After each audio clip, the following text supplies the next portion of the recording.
Hey, and welcome to the second video in this series about creating a basic agent cloud app.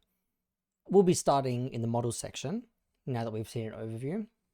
Now, these models, we're going to be creating two of them. So let's hit add model. We'll be creating one model for embedding, and that'll be to embed the data. So let's call that our embedding model.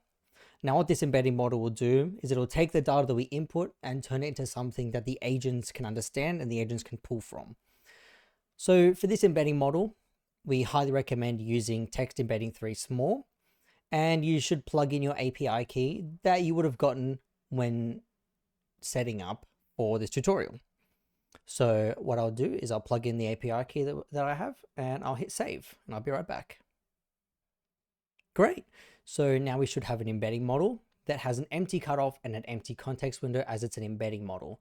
Now be careful, these embedding models cannot be used for agents, and models for agents can't be used for embedding.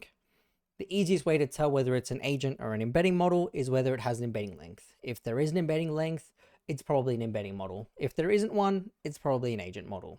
So let's add our agent model. Let's hit new model. Let's call it the agent model, and we'll keep it with OpenAI, and we're going to use GPT-4o. All right, we'll plug in the API key, same as before. Great. Now we should have two models, one as an agent model with a knowledge cutoff and a context window, but no embedding length, and another as an embedding model with an embedding length, but no knowledge cutoff or context window. Now we'll move on to data sources.